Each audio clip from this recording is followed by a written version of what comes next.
You want to mute the YouTube volume if you can. Mute the laptop. Hello, can you guys see us? Can you guys hear in 30 us? seconds they'll reply with your All right. Well, if you guys can see us, welcome to the animation roundup with the whole crew of CGTarian.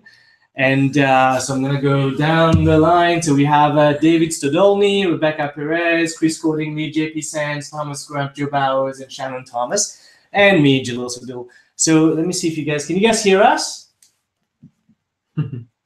Hopefully there's a delay, yeah. So we'll just keep an eye on this to see if you guys can actually hear us. Yes, yes, we got it. Yes, yay! Success! All right, thank you for coming. That was great, you guys.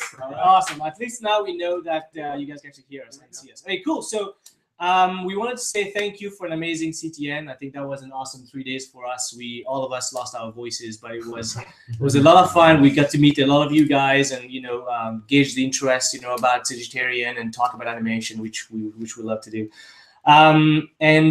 We asked for a few questions, but we don't have any questions, so we're gonna start with one of our own topic that we wanted to talk about, focusing mostly on students. But guys, feel free. We're gonna be here for another hour and a half, so send us questions. Don't be shy. We're just gonna talk about anything animation, whatever you have in mind. What do we eat for breakfast as an animator? Maybe if you want to know that as well, we can totally do that. Yeah. Oh, and we also wanted to congratulate Thomas Grummt. Oh! So Thomas Grummt is nominated for an Annie Award, which is the highest award you can give an animator. It's bigger than an Oscar. It's bigger than an Oscar. What's an Oscar? So Thomas is nominated for New Dragon 2, and we are all hoping that he will win it. Yeah. And all right, cool. So our first topic will be they're all saying yes. Okay, good. So our first topic will be what did we say? Our first topic will be demo reel. So we're gonna talk a little bit about demo reels. I think this is the main question. Is I think for all students is the main worry for all students is how do you get in the industry? And we've all done it multiple times.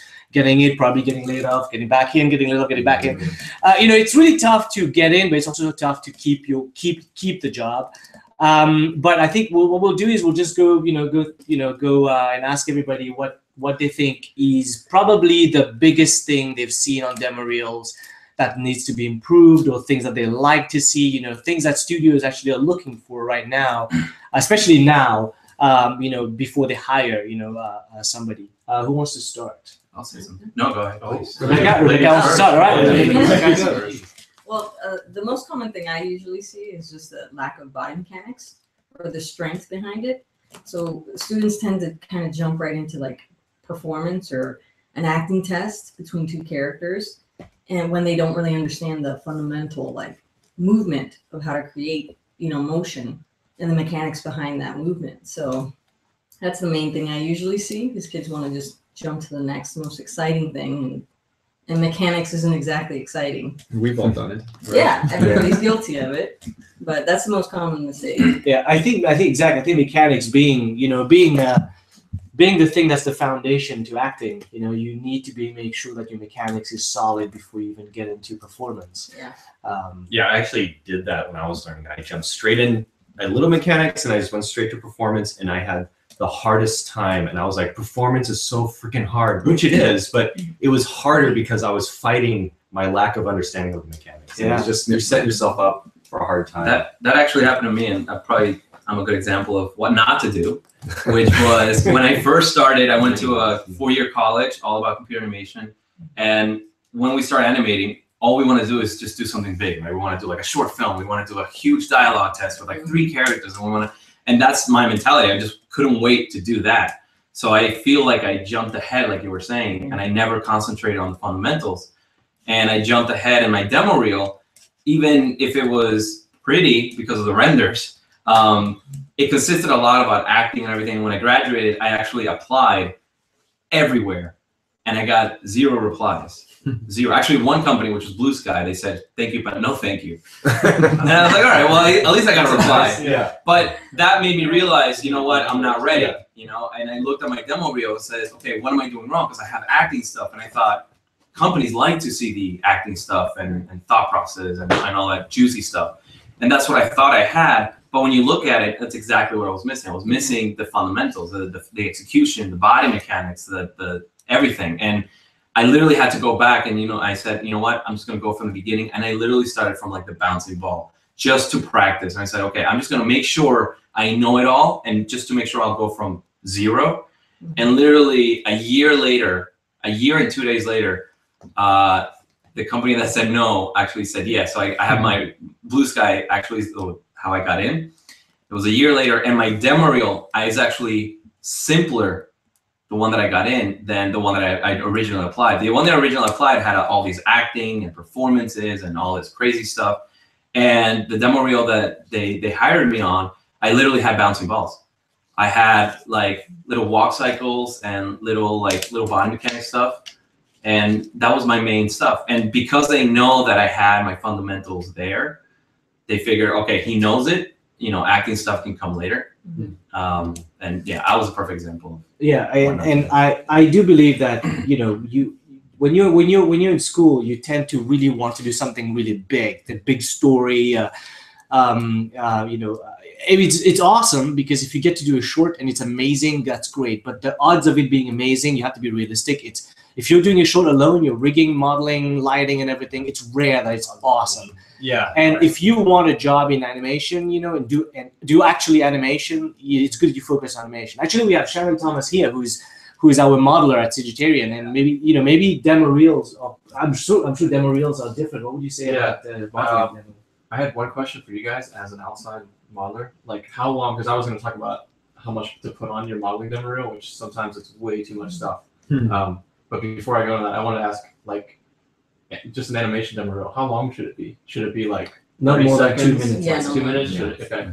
Like, how many different things do you need? Because like modeling, I think 3 is like, you get 3 good models. That's all you need. Yeah, I would say, if I usually say for students, it should be at least about a minute to show, that you've done a couple different things. You have some variety on your reel. So between 1 and 2 minutes anywhere. But if it's 30 seconds of amazing stuff, that's fine too. Mm-hmm. And then if you're transitioning into professional, usually people say it can go a little bit beyond 2 minutes, like maybe 2-3 minutes. But it shouldn't be longer than that, because what you can't show in 3 minutes, that why would you need more stuff?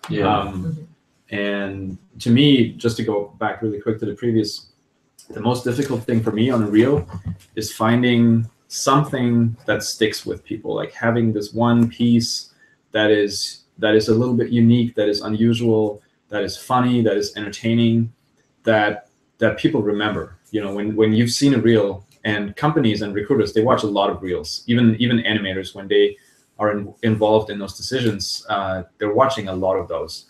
But if you have something that people will remember the next day or maybe even the next week, then that's big. Yeah, that's a good point. Should I go back? Which is very hard to do. Yeah, that is. Yeah. And that's short amount a of true time. nominee. So for modeling, I was just saying, I think 3 models is fine. If you want to do creatures or hard surface, definitely cater to that. But it's also good to show a variety of skills, because you don't know necessarily what the next show that the studio is going to be working on. Maybe it's all like underwater and you have all hard surface, and maybe they don't need any of that. So I think it's important to look to where you're trying to go. Like if you're just trying to go anywhere, just have it like a hard surface model, a character, and maybe an environment. But if you want to go to Disney, have cartoony characters, cartoony environments, and show wireframes. One of the things when I applied to Dreamworks, I didn't have any wireframes on my demo reel, and they said like literally you have to. We won't even look at it without demo reel. And then I saw some student demo reels, and they literally just do Z-remesher to automatically create topology, and that's not what we're talking about. Like you actually have to put thought and purpose in your topology, so you have to think about animation and rigging. So don't just hit Z-remesher and do a wireframe, because that's pretty much throwaway.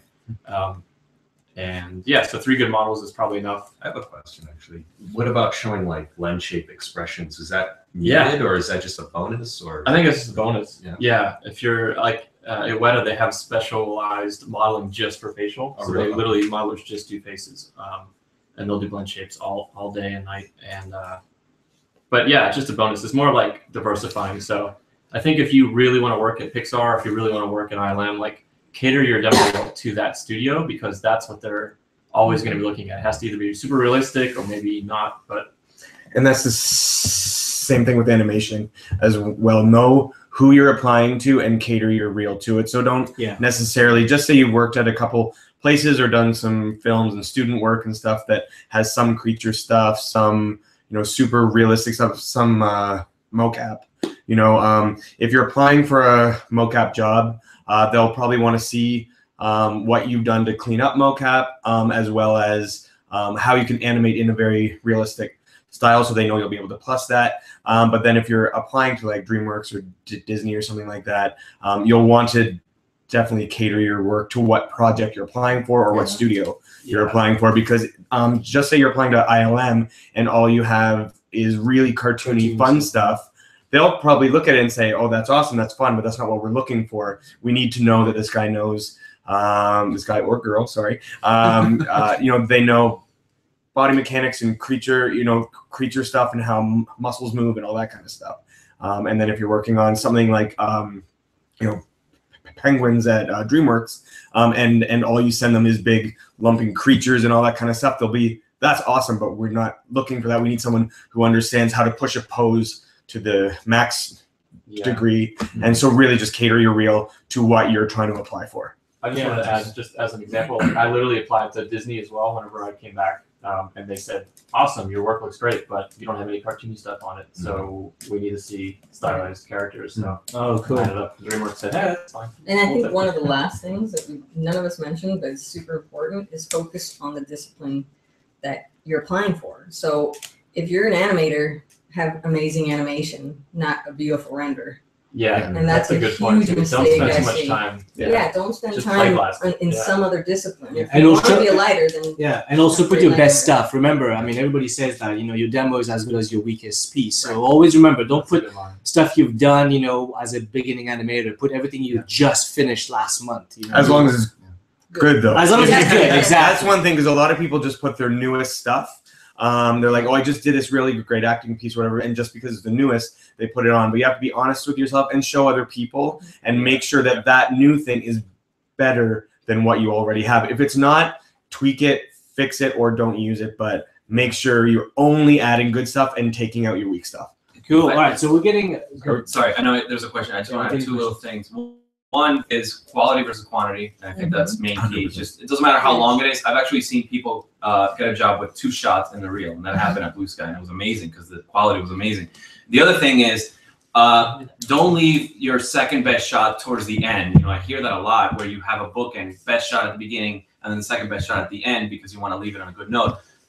I actually think you don't do that. There's a lot of companies that don't even have time to look at the entire reel. So as soon as they look at the reel, they'll hit play, they'll look at it instantly with 1 or 2 shots. They'll know if you have it or not, and then they'll go to the next reel. So sometimes they won't see your entire thing. So always put your best stuff at the very beginning, because they might not see the rest. All right, cool.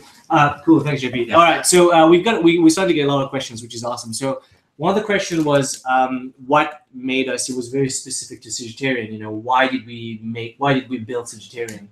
And how many students do we have per class? So I'm gonna just answer that. I think the reason why we all taught at other schools. We've all had years of experience teaching for other, not only just brick and mortar schools but also online schools, and we all figured we all thought that it was a good time for us to bring our own voice to a school, because we felt there was not enough individuality in classes, and it was being taught how we've learned it, but not how we are experiencing it every day.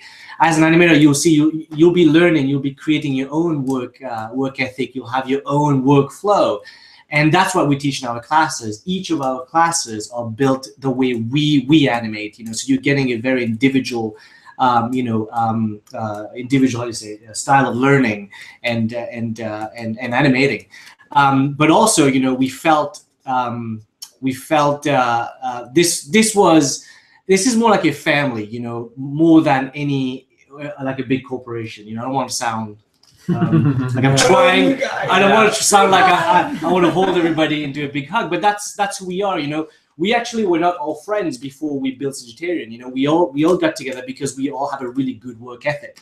We all do projects on the sides, you know, and we decided this was a good time to get together and make this happen. And it's working awesome now. We're all really good friends. We all respect each other, and it shows in our classes. And in terms of how big our classes are, they're really small. And we would like to keep it this way. Again, this is something that we might not have control eventually, but we want to keep it small. You know, I actually personally want to be known as the Gobelin of online schools, where it's tough to get in because we get more picky, and we don't let any of our students, you know, fall behind. You know, I feel like a lot of schools, what happens is students go through it and they are just allowed to get to advanced classes when they shouldn't be getting there. And I really want, you know, we all personally want to, you know, to not let that happen. If we feel a student is going too far, we'll definitely stop them and be, hey, maybe you should take that again and do that again. And again, free of charge, you know, that's stuff that we will assess this ourselves and make sure that each of us is getting what they need. Anybody want Yeah, I also think that just having the a la carte model, like I feel like everyone learns animation differently, just how everyone got into the industry in a different way. And some people may need to focus on mechanics, some people need to focus on lip sync, but you shouldn't have to go through a whole curriculum just to get to where you need to focus. I mean, I think it's like that with learning in general. And I think like everyone has the parts that they just get it, and then there's the things that you get stuck on. And that's kind of like what we want to do, is let you just take what you need to break that mental block or whatever it is you have that's keeping you from moving forward. Yeah. You know. And I think that's why we're awesome, actually, because there's a lot of people who have gone through other schools even, and actually a lot of students that we have are people from other schools that they went through the whole course and they're like, that's great, but I'm still not getting jobs or whatever. So because, you know, the studios will get back to me and say, you have to work on this. So the great thing about the a la carte, which is sort of what we're calling it now, the way we're doing that is we have a whole curriculum. If you're just beginning, and that's great, you can take the whole curriculum and learn right from the beginning all the way up to super advanced. But if you've already gone through schools, but you're just hearing, you know, I need to work on facial animation or body mechanics or something like that, you can actually jump to that. And that's a great thing about CGTarian. I think we're one of the only courses that allows you to take what you want and what you need. We're here to help guide you. And if you're sort of, you know, like, you can send us your reel and say, what do you think? Where do you think I need strengths? We can totally help you with that. But I think the best part about our school is that we're here to help support you in what you need. So awesome. So we have more questions. We have tons of really good questions. No, good. No. Good. All right. So I'm just going to pick one of the questions. What should be the ratio from walk cycle and body mechanics to acting on a demo reel? I think you kind of addressed that in terms of, so what is basically the question is, how much, you know, basic body mechanics do you need in demo reel, and how much acting do you need? And I think David kind of answered that earlier when he said you need to know where you're applying, you know, and where you're trying to go. If you're going to video games, you might not need too much acting, even though acting will probably get you in. But if you're going for like Weta, somebody like or a place like ILM where it's mostly creatures, you do want to show, you know, a lot of weight, a lot of creatures, a lot of stuff that is more you know, towards live action than a cartoon.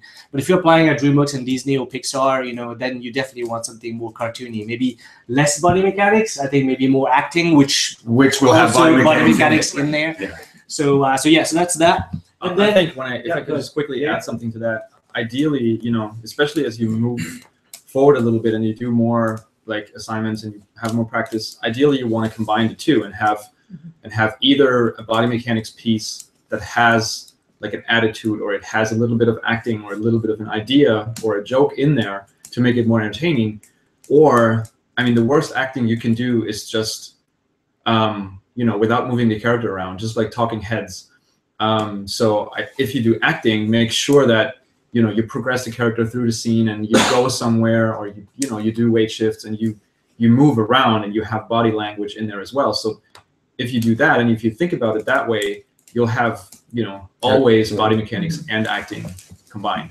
Yeah, that's awesome. So we got another really good question, and I'm just gonna take this one. Is do we have planned a demo reel course where basically we'll help everybody, you know, build a demo reel and polish a course? Yes, we do have one planned, and it's planned for at the latest June of next year. That's what we're hoping, at least. And the class will basically be a follow-up to all of our advanced classes. You see, our classes work on their own, but they also work as a follow-up to, it'll be a follow-up to my class or to Mike's class, which is a facial close-up. But that class will basically be, you bring everything you've done in our courses before, you bring it to this course to polish everything. Basically, you'll get a full course where you can bring everything you've done in JP's class. JP's class, you know, all his stuff is all about just performance, but not really polishing the shot. So you can take all the stuff you've done there, bring it to this class, and you'll have a full demo reel review, and the instructor will look at your work, see what you're missing. Let's say you don't have anything to polish.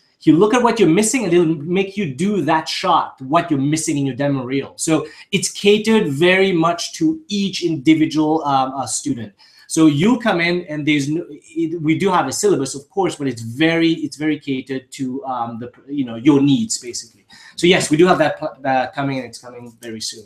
While you read the other question, that kind of goes with CGTarian, and the philosophy behind it is that we don't give grades, and we don't believe in grades. We believe about quality. We believe about pushing each single one of you and challenge you guys to do your best and achieve the most in your learning capability. And that's one of the things about, like how you're saying demo reel is catered to each one of you. We like to think about it that way in each of our classes as well. Each of our students will be in completely different levels. And the great thing about not having grades is that we can cater to each one of you and push you in a different direction depending on how much you need to be pushed and where you are. And that way we can kind of cater to where you are and where you have to be depending on how you're coming in. So awesome. We got another question, and I think everybody would agree with that. Who looks at rigging demo reels? Whenever you send a rigging demo reels, who look at them? Is it the riggers at the studio, or is it the animators at the studio? It's probably the rigging department. I think it's the rigging department. And again, that's a really good point. It should be probably both the animation department or the rigging department. But I think the rigging department is trusted with with looking at demo reels for riggers and animators. Or if there's modeling, I guess it's only the modeling department. Right? Yeah, I would think maybe it was rigging, maybe like animation TDs, like the animation TDs. Yeah, maybe. It might be different between each studio too. And it might, yeah, exactly. Like we can only speak for like that we work with. Like when someone sends me, like if I know a guy who's a rigger and he's like, hey, take a look at my stuff, like I don't really know what to look at. Yeah, I can see if it works and stuff, but I'm gonna pass it on to the rigging department. Somebody who knows. Yeah, awesome. Look at this. So we got that, and then so if you're another question, if you're a 2D animator, and I'm going to generalize the question. The question was, if you're a 2D animator, how do you get into Blue Sky or Disney? So maybe the question is basically, if you're a 2D animator, how do you get a 3D job? Or maybe no, maybe that's not the question. Maybe the question is, are there still 2D animation out there in these big studios? Well, that's two very big different questions. Anybody wants to take these? I will say when I worked at. Oh, you want to go? I can take this because I actually went to school for 2D animation. So I went through a full three-year program doing 2D, and then I got into the industry. I'm like, all right, hire me. Where'd the 2D go? And so I was, I didn't have anything to do because I've been working my entire life trying to do 2D. And then pretty much I got a job. This is also early in the CG, when CG began to take over. So I just showed my 2D demo reel to a company, and they watched it and said, okay, this guy knows how to animate, he knows how to do body mechanics and acting, so we'll teach him the CG. So I was very lucky in that way that I was able to just learn CG on the job. Now that there's so many CG schools and more students have quality stuff, it's harder to come in like that. So it's really good if you can have a really good 2D reel, but also that's why CGTarian and schools like this are great, because I think it's really important to still show them that you do understand how to do CG. So some studios, if you have like a really incredible 2D reel, they will talk to you and everything, but it's going to be harder nowadays to get a CG job just from having 2D. But so it's always good to know your 2D, I think, because that helps both ways. 2D helps CG, CG totally helps your 2D. And if you know both, then you have a lot of opportunity. Yeah, absolutely. I think, I'm just going to talk, my personal stories. I got in because because of 2D and not CG. And I got in my first job was at Rhythm and Hues to work on Narnia, which is completely CG. And my training was only 2D for 4 years, and I had a short, and it was a 2D short.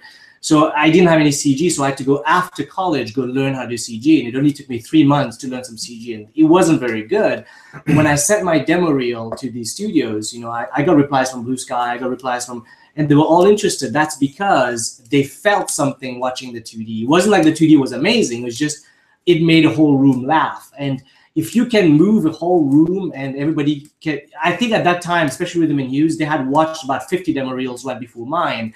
And it was all very much similar. And as soon as they got to mine, it was refreshing. So there's a lot of luck involved in getting a job. What mood the audience watching your demo reel is in as well is very, very important. So it's only afterwards when I was already in that that supervisor told me, he's like, you didn't get in because of your little 2D shorts. Even though that's what I thought got me in. He goes, your 2D was okay, your 3D was okay. No, sorry, your 3D shorts. Your 3D was okay, but we could tell that you needed a lot of improvement. But your 2D is what made the whole room laugh. So everybody was like, we got to hire this guy. So, if you know animation, you know animation. It's all about then learning the tool, and you can learn this anywhere you go. If you go to Leica, you'll be learning stop motion. If you go to anywhere CG, you'll be learning CG. If you get a chance to go into 2D, you'll keep doing 2D. And I agree with that. I think though, to kind of stress your point on David's, you still need to show some 3D work. Even if you have 2D, yes. Like even the attempt that, look, I can translate my 2D skills into 3D is very important today. Yeah, I like to stress that especially because I got in through just CG alone, and I've learned a lot more about drawing since I've started at Disney, simply because we go over our work with 2D drawings. And when we show in dailies, we have the supervisors there and all these people with all this 2D experience, and they draw on top of our animation, and it's really hard to achieve in 3D, but if you can draw on top of your CG and make it feel like 2D, that's where the that's what Glenn did about Tango, right? Yeah. Glenn Keane did that all over Tango. It was just awesome. Awesome. Can I stress a point about modeling? I think this just applies to the industry. Like I see it like 2D thing, like, oh, do I know 2D? For modeling, I think that's like sculpting. Like if someone can just sculpt like clay or whatever, that you can teach them the 3D. Like you can teach them how to use ZBrush or Maya or like, for you guys animating. If you can draw and do a 2D short, someone can teach you how to use Maya in 3 to 6 months, and just someone can teach you how to use ZBrush in 3 to 6 months. But learning how to sculpt and learning anatomy and learning form and weight, and with you guys with body mechanics and acting and timing, like that stuff is the core like foundation that makes people succeed, because the tools are going to change. In 3 years, everything's going to be different anyway. So learning the fundamentals, I think, is what makes you, what they saw in Jalil was like, all right, this person he gets it, so we can teach him the rest. So that's kind of awesome. Cool. Thank you, guys. So we got a lot of really good questions, guys. I'm trying to go through them and see which ones we've never talked about. So there's one. Do you whenever you send a demo reel to a studio, let's say it's an acting piece, do you actually include the reference that you've done with the acting piece? That's good. That's actually a very interesting question, because in all of our courses and in any course, people have been talking a lot about reference and how to use it and push it. I would, for the most part, say people don't want to see your reference. Don't include it in your demo reel, even like as oh, look how much I pushed it. I think overall that will just come, because some people don't ever use reference, some people do. I don't think it's important. They just want to see what your end product is, and then it's how you work. Any studio doesn't care how you get the result. They just want to see an awesome result, and that's what they're interviewing you for. Yeah, like I feel like when I do reference, it's this horrible attempt to try to figure out my shot. Yes. And you look at it, it's like, how could this ever work? But I'm not looking at like, oh, I acted out the scene and there it is. I look at it, I'm like, okay, I could maybe use that, and that doesn't look, I don't think that would work. And then I piece together this horrible thing of me on the screen, and I turn the character in I sculpt a performance based off of what not to do from my reference. And if I showed that, people be like, oh my God. And even if you show your reference and you're an amazing actor, which is rare, because that's why I think we animate with characters, because we're terrible actors. That's how I feel. Yeah. But if you're an amazing actor and you show in a reference, you're like amazing performance on screen, that really doesn't help you still. We're not going to hire you because, oh, he's an amazing actor. Like, you know, like David said, we want to know your final product. the final product. Are you a great animator? Yeah, and that might actually hurt you, because then maybe your animation doesn't. They get distracted. It doesn't live up to your acting. It doesn't. Yeah, maybe your acting is better than your animation. Have you thought of live action? I have that T-shirt. We have like a film division. Yeah. All right. So we've got another really good question. That's, I think, is an amazing question. Is how do you actually need a degree or that certificate to actually get a job in animation? I'm just gonna take this. I'm just gonna take this before everybody just kills everyone. You don't want to say it out loud. You actually do not need. You actually do not. The art field is I wouldn't say very new, but it's now more accessible to the whole world. So people are getting adjusted to this whole. Wait, you don't really need this piece of paper. You don't need this degree. You don't need this diploma. You only need to show your work.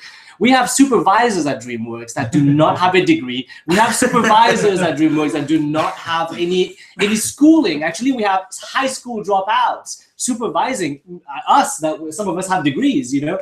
And that's high school though. Yeah. We're not saying stay in school. So here's the one thing though.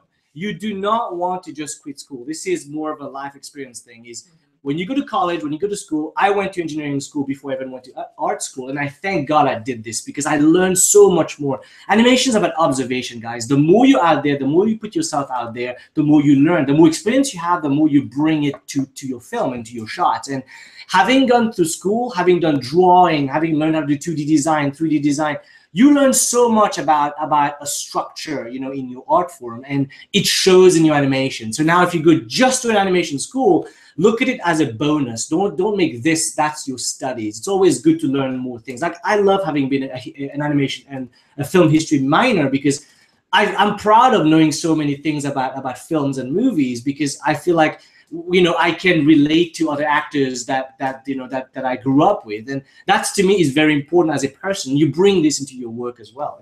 I do have to say, so yes, I totally agree. Having a degree or a diploma or whatever won't, you know, they'll just see your animation, and if you can animate, they'll want to hire you.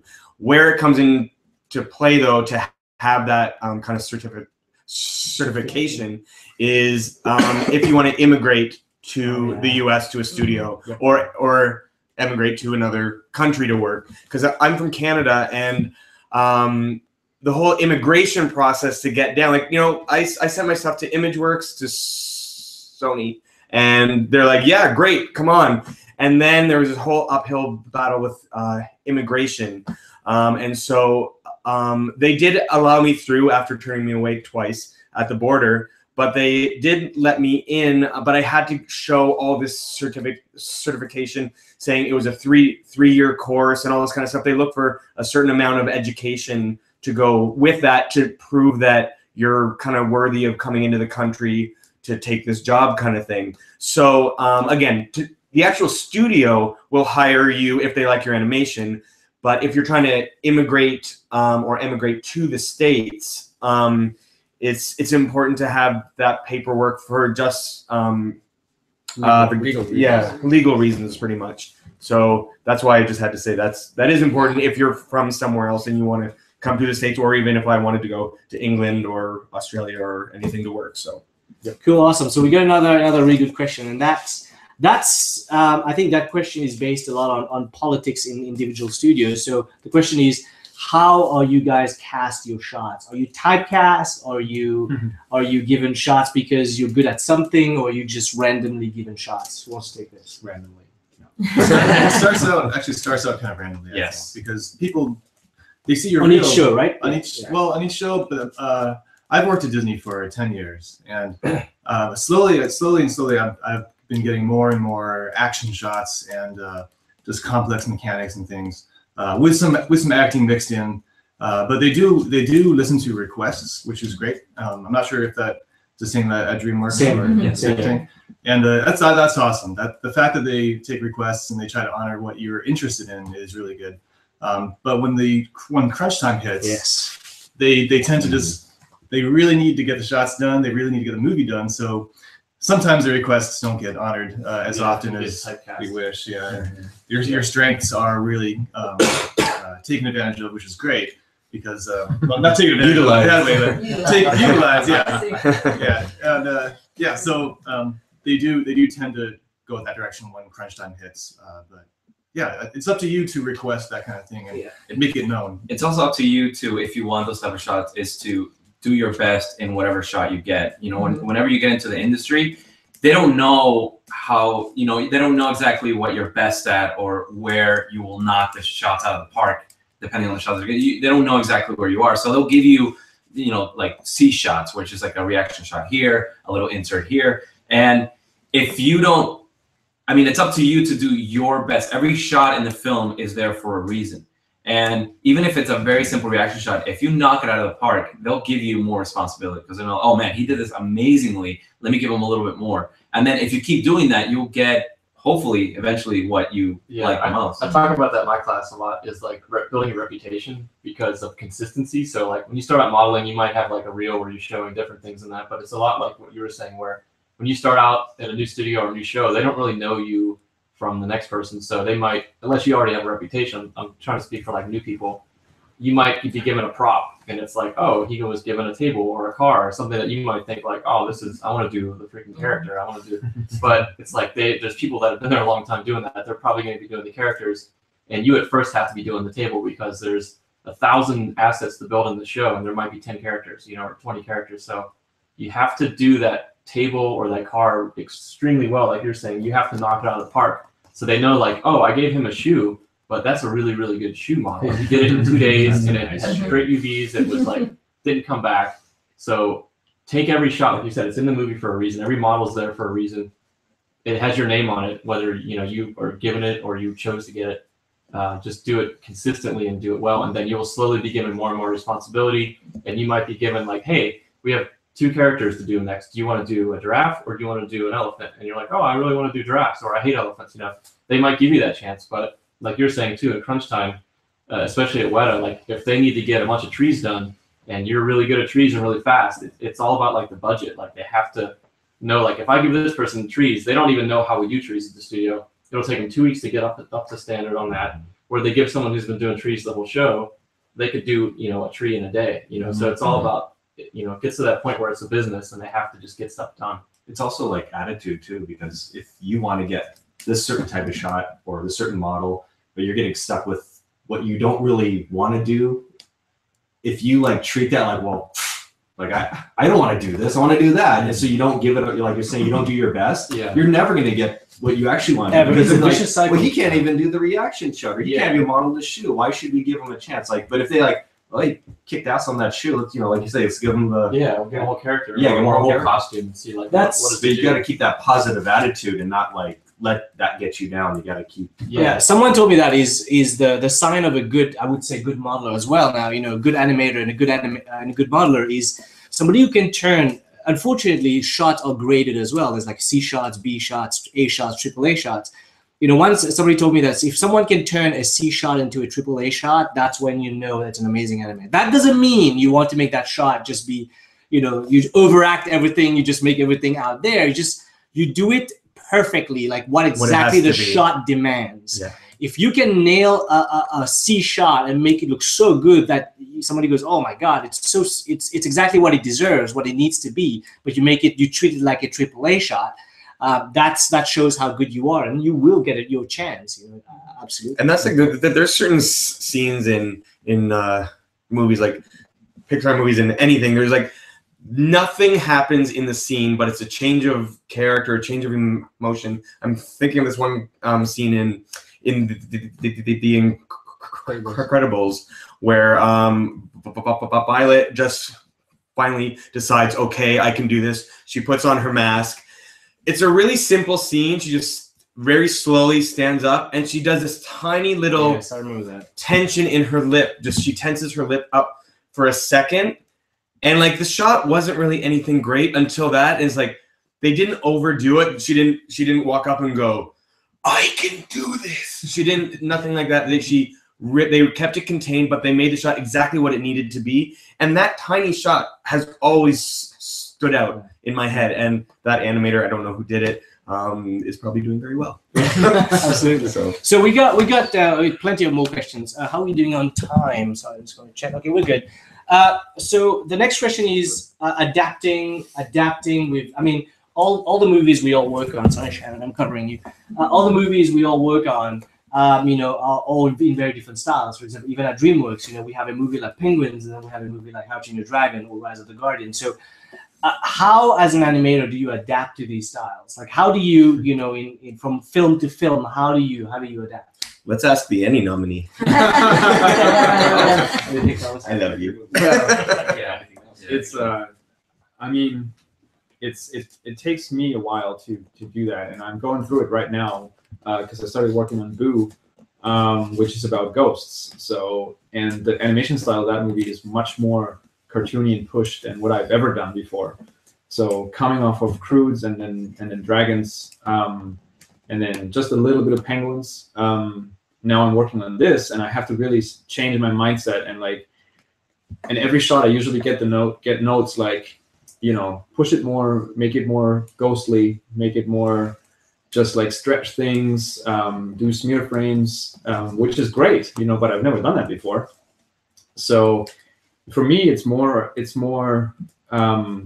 getting out of your regular habits of doing things, you know, like on Dragons or a movie like that. There are scenes that are pushed, but it's still very, very grounded. Whereas on a movie like now, you can do crazy things, like the character can stretch and break and do all sorts of stuff. You can scale the eyes and whatever. So it's more, you know, trying to not forget about that stuff and put things in your every shot. Like JP's, you know, he's always giving me notes about that because I just started on that show, and I just tend to fall back into my previous habits of like doing things the way I'm used to, but it just doesn't look right for this. And you have to go more, you know, more Warner Brothers and a little bit more crazy. And it's really fun to practice that, but sometimes it is hard to change habits. Yeah, I think that's probably the key is researching the film you're doing. Yeah. Because we fall into certain habits depending on the film we worked on previously and how long you were on that film. Mm-hmm. If you're on it for a year, it's gonna be hard to break those habits. Yeah. And when you get to a new film, you just have to figure out the style and then research it. Yeah. It's probably the same as in modeling. You guys probably have the same issue, but to give you, like, I was at Blue Sky for 2.5 years, all cartoony, all pushed, and all about execution and polishing and spacing and just like really pushing the poses and everything. And when I first got to DreamWorks, my first show was Guardians, which is completely the opposite. And I've never done anything like that, ever. And at the beginning, you struggle to find yourself and, okay, what makes this style, you know, what makes it, and what helps is really the workflow as well. And I should mention that, like, usually your workflow would change depending on a shot, you know, if it's a body mechanic shot or it's an acting shot. It also has to do with different shows. You know, if you jump around from really, like I did, from really cartoony to really more realistic, your workflow does change. And when I figured that out, like, okay, I need to use my reference a lot more different. I need to use my drawings. I draw a lot. I need to use that a lot differently now for Guardians. Mm-hmm. And once you start realizing how you can switch your workflow to better cater to that style, it will really come a long way. And then after Guardians, I'm back on Boo, which is that style. So I'm like, crap, now I gotta go back to that style. So then I have to remember, okay, what was my workflow? Okay, I did a lot more drawings, I did less reference. Okay, let me go back to that. And once you already know your workflow, you can just kind of jump in, and you'll it's all about practice anyways. So it's just remembering your workflow, and you can kind of dive in. And what's great about animation, we all have each other to help each other on, you know? Like what Thomas said, like him and I would help each other a lot to try to get the style. When I was on Guardians, a lot of people helped me a lot to try to get that style. And it's like, this is the way I use reference. Like, oh, I didn't think of that. And we're all here to help each other. And that's why I love the mentality of, like, you know, just be super open about it and help each other out. I was thinking back to the demo reel thing too. Like, you know, I came into DreamWorks from Weta doing like super hyper realistic stuff. And I really did struggle a lot too, trying to do Dragons, which was super cartoony and silhouettes and like totally different. But you have everybody there to help you. You have, like, you know, these amazing, you know, the best artists in the world to be like, hey, what do you think of this? And you get great feedback. So in a way, you're kind of like learning on the job, which is like a great perk. But then I just thought about demo reels again, and one thing that I don't think we stressed was get honest feedback. Yeah. Like, don't show it to someone. They're like, "That's awesome, man. Good job." Like, I'm always online looking at work and like getting inspired, and like so many people just write, "Awesome, great, looks great." Blah blah. I mean, and it's like, dude, like it looks okay. Like some of it's good, but some of it's like, yeah, you know, you kind of left that out. Like, I just think like my wife is the best. That she'll come in, she'll look at something, she's like, his hands are too big, and it's like, all right, you know, like, you just look at it, and you know, I'm sure it's with animation. After you look at it so long, you absorb the mistakes, and you're just like, oh, that's how it looks. And so you know, you look at it. And it's funny because that's the people that you'll end up going to the most. You know, when you go to someone and it's like, oh, it looks great. It's like, okay, and then but then if somebody else was like, that looks like crap, you gotta switch this. You're like, oh, I'm gonna go ask the guy that likes my stuff. I'm like, oh yeah, but you have that person telling you like right away, not even giving you any compliments, like, you know what, that doesn't work, and you're like, crap, okay, shoot, I thought it was good. So, but then next shot you get, you will go to that person because you know right away who will be 100% honest, and it will make your shot better. And it doesn't always have to be an animator or a modeler. Like say, like like my wife, you know, she's a social worker, so she would walk up and see something I'm animating, and she goes, that part looks weird. And I'm like, 2 seconds. Like she doesn't, she can't give you like, drops the mic. Yeah, like she can't give you an animation note of why it's weird. She just knows as a viewer, as an audience, that feels weird. And then I look at that spot and I'm like, oh, the spacing's off or something. There's no arcs there. That's why, like, she felt it, but she couldn't articulate because she doesn't have. And that's probably the best feedback. Yeah, something that's not an animation because that's what we do. We don't do it for other animators. We do it for the audience. Yeah. And sometimes when you show it between animators, we'll look at like either the execution or like, okay, the flourishy part or something, or like, oh, I really like this acting part. But then when you look at an audience, like, I'm not sure what the character is really feeling, and it's like, oh crap, you know, we were kind of looking at something else. Like, that's awesome. Can I show your Wesums? Yeah. She's doing real reviews. I talk about that a lot in class, like especially between students. I'm like, critique each other's work because not only is you critiquing someone else's work going to make theirs better, but when you start critiquing, you start seeing kind of flaws in your own work. Yes. Yeah. When you and start you carry that doing with you on your next shot or your next model, you're like, all right, I got to look at the hands, make sure next time the hands are like, and then you just keep getting better and better. And even when you do ask people who don't know, like your mom or a cousin or whoever who's not an animator, like you were saying, it's actually better when someone doesn't give you the answer.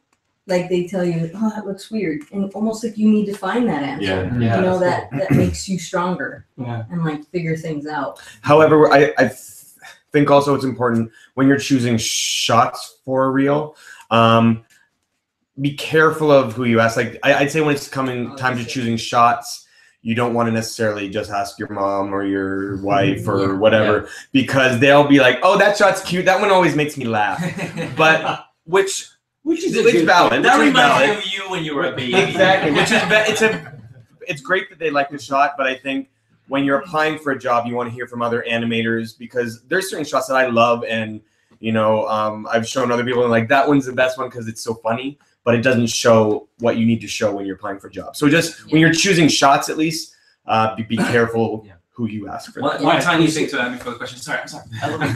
Just one thing. When you give feedback, it's okay to be wrong as well, and you learn a lot from that.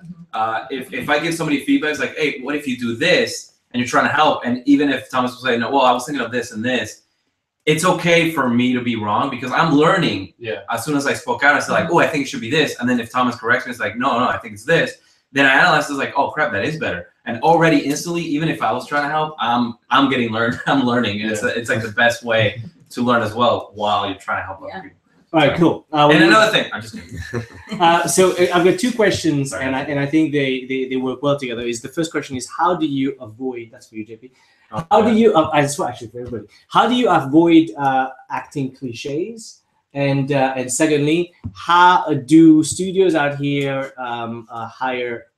Oh wait, that's not together. But do studios out here hire animators from abroad? That had nothing to do with it. So well, brain fart. But they're both for you though. Oh, okay. Sure so acting cliches. I would say my whole course is about that. It's just trying to get a more believable performance out of characters. And something that I start off by talking is that everybody here is everyone here is unique. You know, you talk a certain way, you walk a certain way, you gesture a certain way. You're always going to think a certain way. You're going to react to thoughts the same way. And the trick about animation is that we have to learn how to be diverse animators. We need to learn how to act differently for other different characters. And that's something that we see it as actors. Like, we have to see it that way. You know, we don't want to act exactly the same way for each character we animate. You know, if we animate Astrid versus Hiccup, they don't move the same, they don't gesture the same, they don't talk the same, they don't walk the same. And that's something that we have to do as animators, to learn how to do that and study ourselves and study our movements. And that's why we help each other out on reference. You know, Thomas might be the best one for like Hiccup reference. I might not be doing it as well. So I would ask him, like, can you shoot reference for me? For cliche acting, normally you would think of like the first thing, because that's what you're used to seeing. When somebody's mad, they do this, and then you're always going to do this. But I'm grumpy. But really what makes, I think, a more believable acting choice is when you're more specific about that choice, when you're more specific on how you do it. You know, every character, again, all of us, if we get angry, we're not all going to do this. We're all going to do something differently. And it's just keeping your eye, and I think you talk about it as well, is, you know, that mental library, you know, adding that mental library in your head, and even on your computer, just finding stuff that you like in performances and keep adding them into that folder or up here, and you'll learn how to, oh man, this actor did this, and this actor did it this way, and it's completely different, and it's just all about personality as well. If you know the character, you know what his thought process is, how old he is, mentality-wise, where he's at, whatever choice, if it gets angry, a little kid is going to act angry, completely different than human, completely from an introvert to an extrovert to an old guy to whatever it is. So just knowing your character, being specific on that, and knowing who the character is will help you make more specific choices for your acting piece. Awesome. So thank you, James. So I'm going to answer the well done. So I'm going to quickly answer the do studios out here hire people from abroad? It doesn't matter where you're from. You know, if you were, it all depends on the kind of work you do. I got lucky to get in. Thomas Grummt is on me for a nanny, so he deserves to be on.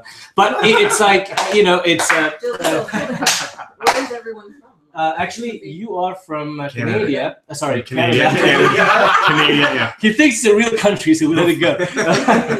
So Canada, Florida, Basically Texas. Texas, Venezuela, California, Pennsylvania, Germany, and Mauritius. So we all from around, you know, pretty, yeah. Stop making up stuff. Yes. Be truthful. We are all from around, you know, around the world, but from abroad, absolutely. It doesn't matter who you. It doesn't matter. I mean, if you're good, the studio will do, you know, will go far, you know, to get you your visa, to get you in. So it really doesn't matter. When I quit my job at Rhythm and Hues to go to Weta, I knew I was giving up everything. I knew I was giving up my visa. Basically, I was cutting ties with the US. There's no chance of me coming back unless the studio wants me back. But I figured I'm going to Weta. Hopefully, I will work really hard over there and get a strong demo reel that I could come back. And it did work out eventually. You know, Dreamworks did bring me back. But so it doesn't matter where you're from, what you do. No, it does matter what you do, but it doesn't matter where you're from. Yeah, what you do will stay with you. I think when we were at Weta, they posted that thing where it was like how many people we have and where are they all from. I think at one point it was like 50 countries. It was like, wow, that's right, from everywhere. Even Mauritius. Yeah. Even Mauritius and Canada. Trust me. I think even at Dreamworks, I don't know how many, but it feels like there's a lot of like. It's like half French and half everywhere else. It's a lot of Europeans and There's a lot of French. Europeans. Lots of Europeans.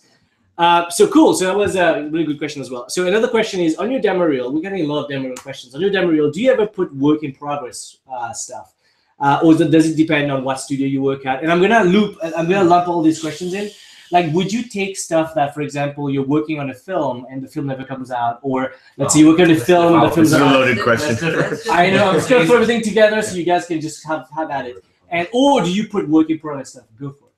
I wouldn't put blocking, or I'm still splining this out on a reel. But if it's like this is from a shot from a movie that it's never came out, will never come out. We know exactly what you're saying. You know what I'm saying? That might be okay, but to that, I will say I'm actually helping someone right now put their demo reel together, and we're trying to figure out the acting pieces. And I told them, give me everything you've done, and we'll try to pick like the best stuff.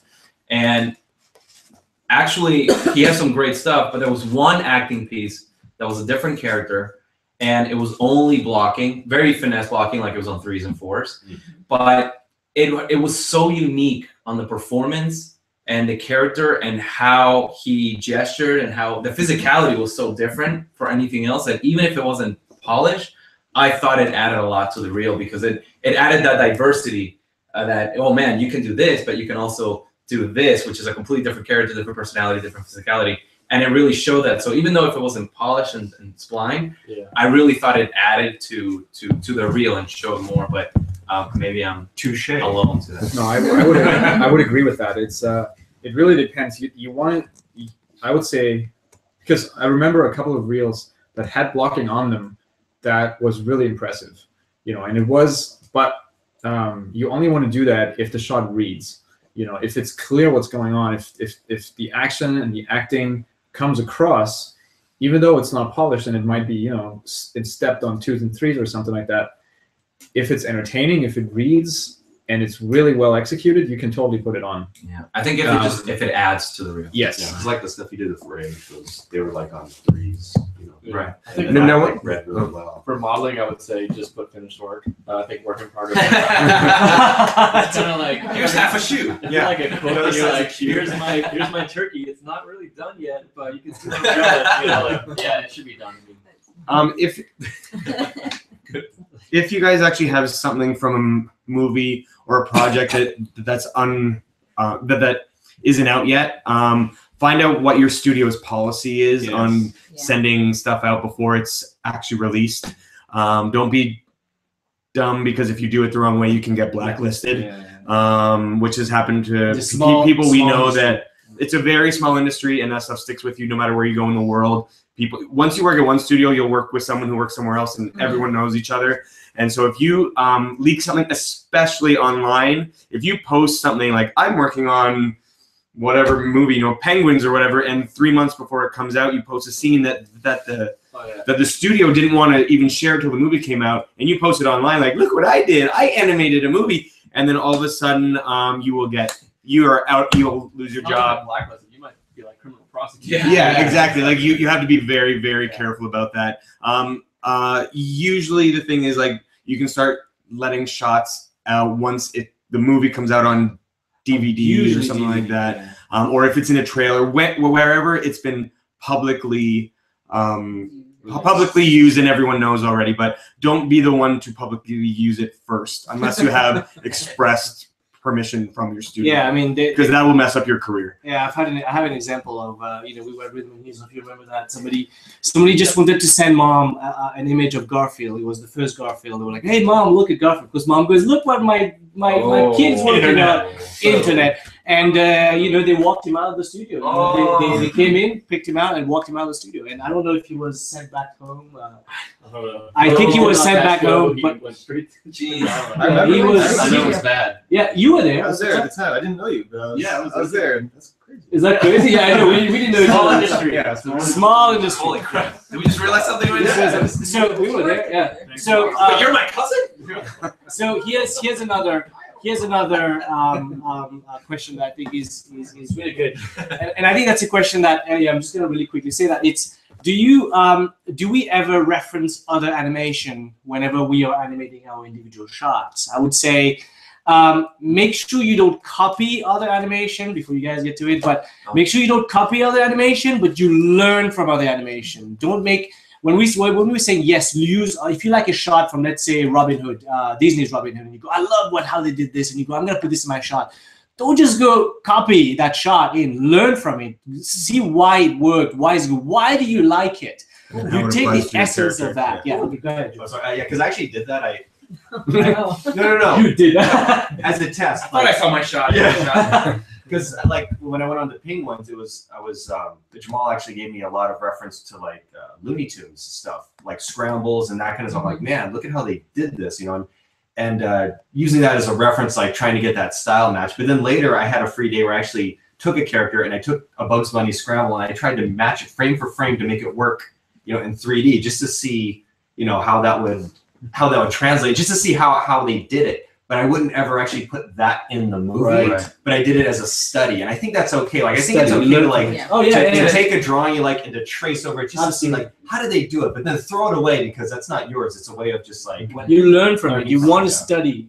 When I was in school, and if you're in school now, what I used to do, I actually used to watch. I remember I did it like in Road to Eldorado and stuff. Like I would watch movies, and any shot that I thought it was really cool, I would just kind of frame through it and just kind of draw out what I thought were the key frames, just to see how they did it. And you learn a lot because you start to realize that's how I actually learned about like layering your animation, like nothing all moves at the same time. Because like there was a pose like it was like this, and then he went down like this, but the whole body went first. It was just leading the action. And I had no idea about animation. I'm like, okay, this is starting pose, this is the ending pose. And then I frame through the beginning, and it's like, oh wait, the body's going first. And then I draw that, it's like, oh, that is so cool. And it was like, my brain was like, it just opened up. And that's something that helps a lot, is to kind of frame through stuff that you like. And even if you're not recreating animation, even if you're sketching it out and trying to figure out how they did it, that helps a ton. I really suggest to do that. That actually helps a lot too with live action, because we always say that in animation there's all this stuff with like lead and follow, and things don't move at the same time, and this moves first. It's happening in real life as well. Sometimes if you step through like animal movement and stuff, it's crazy what happens there. You would never think that stuff moves like that. Mm-hmm. So real life is way more pushed than you would think. I And guess. sometimes you do real life, and your director will go, yeah, that doesn't work. It doesn't look accurate. And I've had that before, and I'm like, no, But it it's actually real. That's what happens. No, yeah. but okay, I'll change it because it looks weird. Like when you see a cheetah run at full speed. Oh, yeah. It's just like Oh, yeah. Completely. almost like you're on iCake. Exactly. Fix that. Fix that. No. So we've got another question here, and I don't know if this is a joke, but I'm not sure. But it says, do you know DreamWorks animators Push It? What do you think about this? What? Are we Push It. talking about Our Push It? Yeah. video. Well, this is a director right there who did Push It. Is it called Push It? Yeah, it was called Push It. And what do we think about that? I love it. I made It was it. awesome. I think almost everyone here made an appearance in it, but I don't know what you quite what you mean by what do we think of it. So I'll just anticipate sort of what you mean.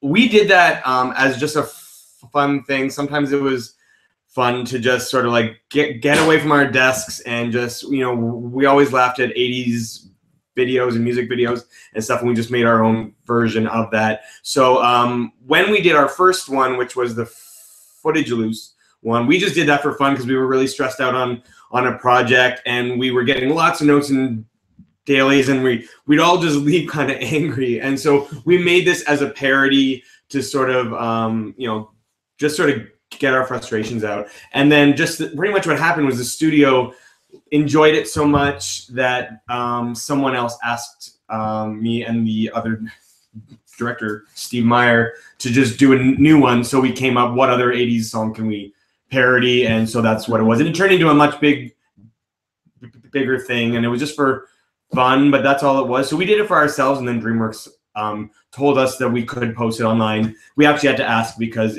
we are using things around DreamWorks that we weren't allowed to. Ordinarily, we couldn't post, but we got express permission from Jeffrey.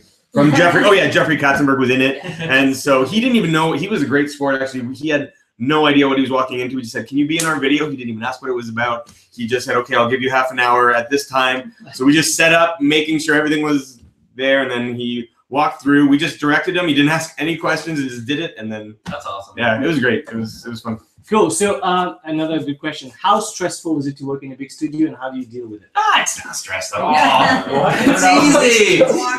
That's easy.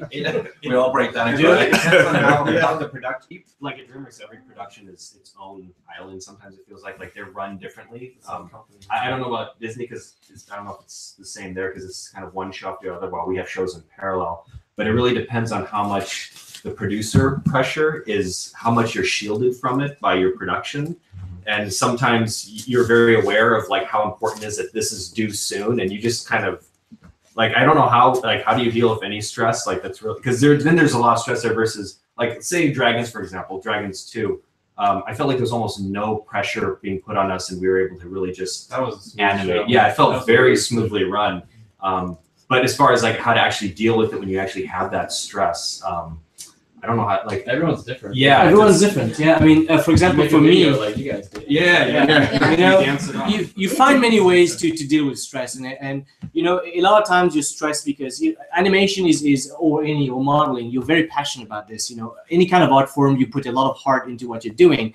So usually when you're stressed, it affects that. So you might want to go and be creative somewhere else. You know, for me, I go home and I write a story, or you know, I can go home and hang out with my daughter. I mean, you find anything that can relieve that, and you don't think about it. That's the best way to say it, is try not to think about work all the time. When I started animation, I would bring work home, not physically, but I would actually go home and be stressed about it, you know, and that's something that I've learned to deal with throughout the years. Is when I turn on my engine, when I walk into my car, close the door, I forget work. I only think about work when I'm driving to work the next day and go, oh, what am I doing today? Oh, that's right. So you have to these principles, you know, you have to adjust yourself to that and make sure you don't hurt yourself. You know, I mean, I'm sure everybody. I was gonna ask Chris because like. Because he's so calm always. Well, because yeah, like Chris is like the Zen master of animation. Like, he's actually hovering.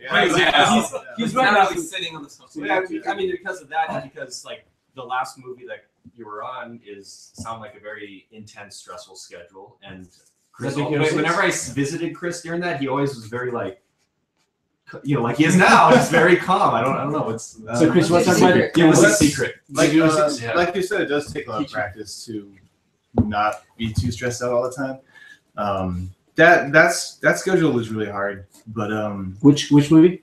You're talking about Big Hero 6? Yeah, the schedule is really tough, but the management is very good at trying to shield you from some of the stress that they feel from the higher ups, and even given that, the most stressful thing about it is having to redo work or just getting a lot of notes and dailies and going back to your desk.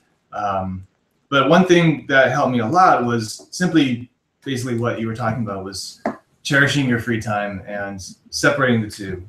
That was the most rewarding thing. And even taking time during the week to go out, like a weekday became like a Friday night because I didn't really have a Friday night. So like, 7 days a week. In a sense, you can kind of turn it into a good thing where if you're working 6 days a week, you have to take advantage of almost every day or different days during the week that you normally wouldn't. And it's actually kind of fun because you end up going out a little bit more than maybe you would otherwise. Work hard, party hard. Yeah, basically. I will say too, everybody's different. You know, we all might be on this show, but for somebody might be very stressful when to somebody else might not be. And there's different reasons. Maybe it's a different style and you're trying to get used to it and you're having a tough time or whatever it is. Everyone's different in each show. And it's the same as like when you walk away from your shot so you can have fresh eyes.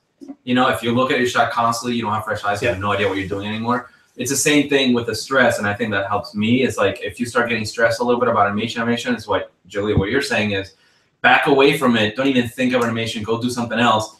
So it's hard to do that at first because you feel like, crap, I'm taking away time to try to solve the problem that I have, and I'm actually going to take a whole day without even thinking. Like, I can't do that. I should go in tomorrow and on Saturday and really try to get it. Honestly, when you feel really stuck and you're stressed, walking away, not even thinking about it is the best thing you can do, because you'll come with a much better attitude with fresh eyes as well, and it helps so much. I remember on Guardians, it was one shot that was just I couldn't get it. I couldn't freaking get it, and I was killing. And the stress came from me, which was the worst part, because like usually we stress each other out. We are our worst critics. Yeah. So when you're working, you're like, this doesn't look good. This doesn't look good. So like I was really getting stressed. And then like, you know, my deadline was coming. So I was like, you know what? It was like 3 o'clock in the afternoon, and I left work. And I remember I left, and I told the managers, like, I gotta go. Something came up. I just gotta leave. Nothing came up. I came up. I just had to leave. I was like, I gotta leave. And I left the day, and then I came in early the next day to make up the hours, obviously. And when you get there, fresh eyes, and I was not. And honestly, I sat down and was like, oh crap, you know what? My problem was I was trying to reuse what I was doing. It's like, I'll just start over. And that was actually like, I gotta start back from like zero. And I finished it in like 2 days. It was like the best thing, just walking away from that. Yeah, that's awesome. There's also the stress of footage and getting your work done on time. And I think the closer you get to your deadline and you still haven't figured out your shot yet, it gets worse. Your stress gets worse and you start panicking, and it's like a diminishing return. Like you don't, you're actually just you're not getting any better. It's actually, you're just messing it up. And like, that's a good advice, like stepping away from it. Another thing is I just stopped caring about the footage. I'm like, you know what? I'm going to take as long as it freaking takes. And this is going to be the last shot I do, because they're going to fire me after this. And it's going to be amazing. And this shot will give me another job. And then suddenly I'm like, if I kind of trick myself into thinking I actually don't care when I still do. But it let me like stop worrying about that for a moment, and then everything works out in the end. Yeah, and everything works out in the end. Because You make the right decisions. It's gonna get done. Yeah, it's gonna get done. And I was thinking for modeling, like another thing we talked about before is like you can ask for help. Like I know sometimes, especially at Weta, whenever you're working crazy hours, you know, you have those stressful days, and we would leaving the office was a big thing we would do. We'd go surfing a lot. But like if you're having trouble with a model, you can always ask for help. You can even ask sometimes, hey, I know this is due Friday. Is it okay if, you know, maybe your next model is due in 3 days? You're like, well, I know I can do that in 2 days. I can get a day back to spend more time on this. So sometimes the shot is due Friday because they're cutting the trailer that comes out in like 4 hours. Sometimes the shot's due Friday, but actually if you do it Monday, it's okay. So sometimes there is a little bit of a buffer, so you don't have to like. You just ask people, ask your production. talk to production. Communicate. Quite often, you know, in our shows, when there's like something like Kung Fu Panda or Guardians, where there's like 10 characters in every shot, sometimes, you know, your quota's coming up. You're like, I have to get it done this week. But you know, honestly, your work will suffer if you hurry it. So you actually go to your lead and say, can you give this character to some other animator?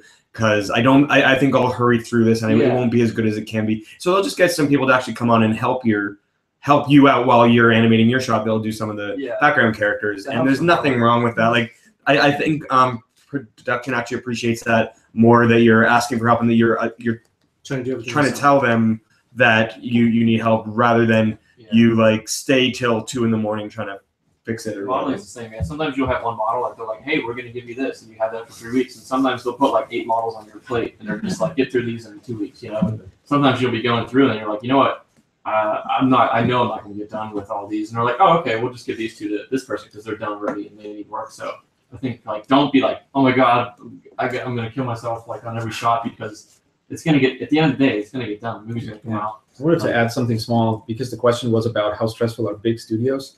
In my experience, it was actually nice coming to a big studio. I was freelancing before that for about 4 years, and I found that to be more stressful, because in a big studio, what you get is you get an organized structure. I mean, you know, some studios are probably more organized than others, but you get a big support system. You get production people. You get like PAs. You know, sorry. I totally agree with this. No, I'm not. But in my experience, it was nice having this support system, because before I always worked in smaller places where you have more responsibility, and a lot more of the organizational part is on you as well.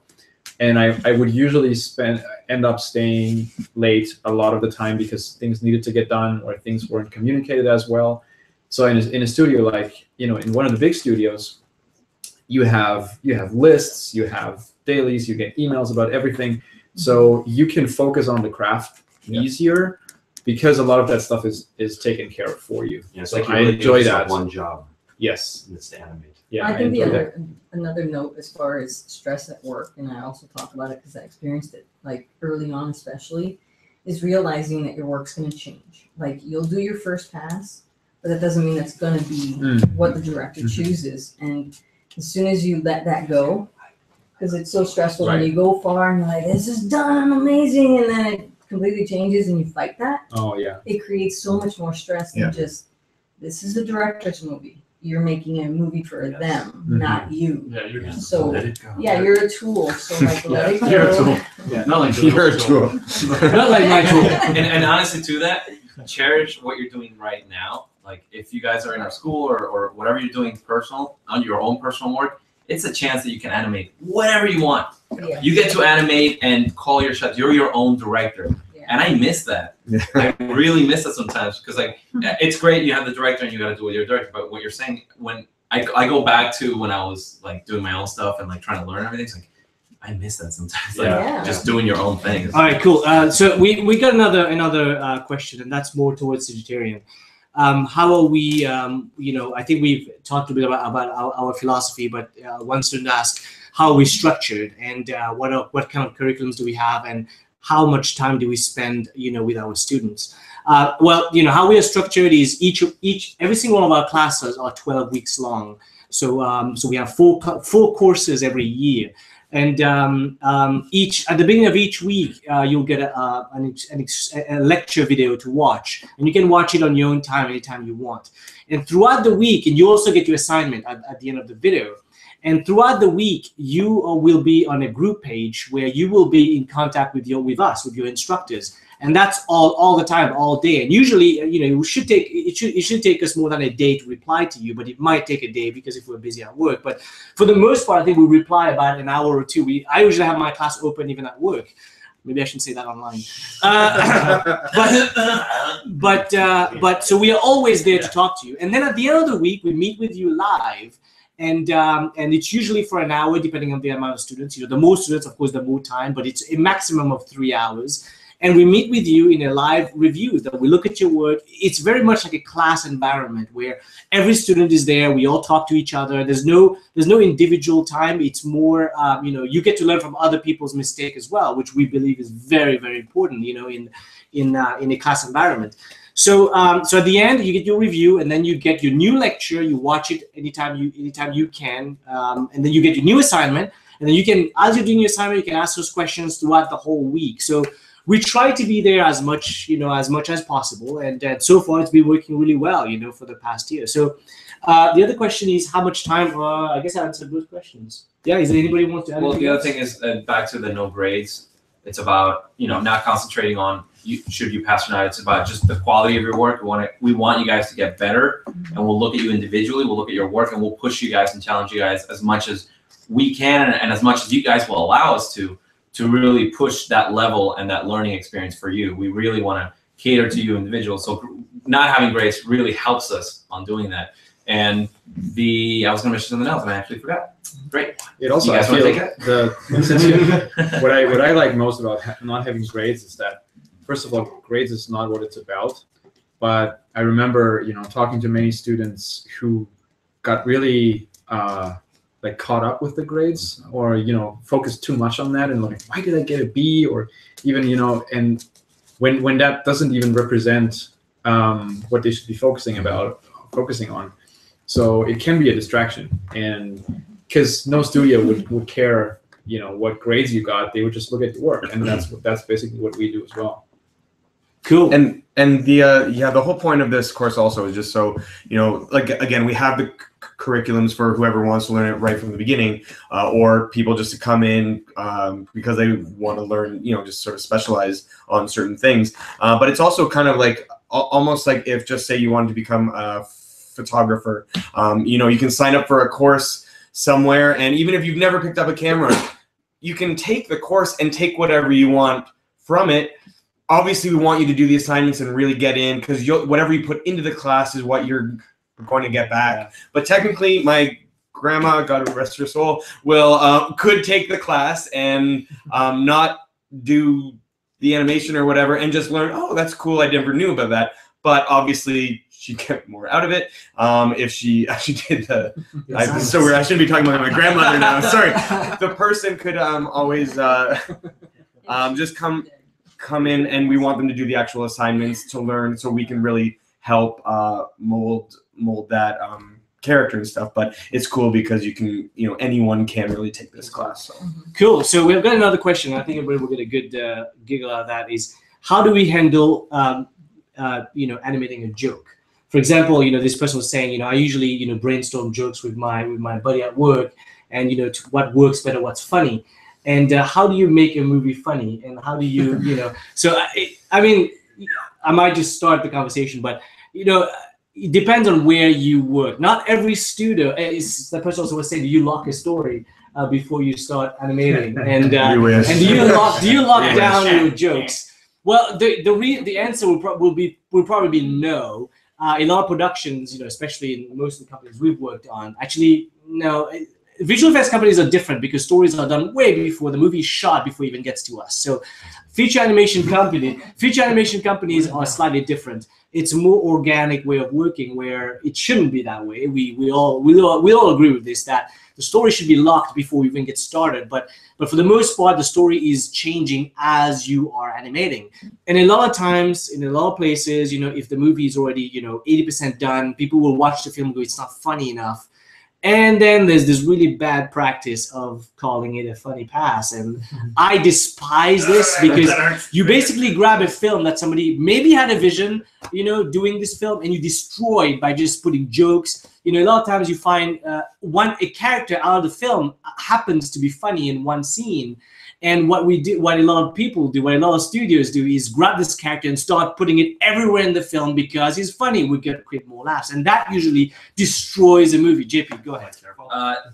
Careful. Don't say names. I also say the name of the character. I also want to mention that we are always surprised on what gets laughs when we go see it with regular audience. Yeah. And that's something that I should mention because sometimes we look at a screening 1,000 times and we usually laugh at a certain few things, and we're always going to think, man, that's funny. Everyone's going to laugh there. Everyone's going to laugh. And then when you go with your family and we watch the movie and you watch it with the regular audience, usually it's completely reversed. The audience will start laughing at things that you never thought that were funny.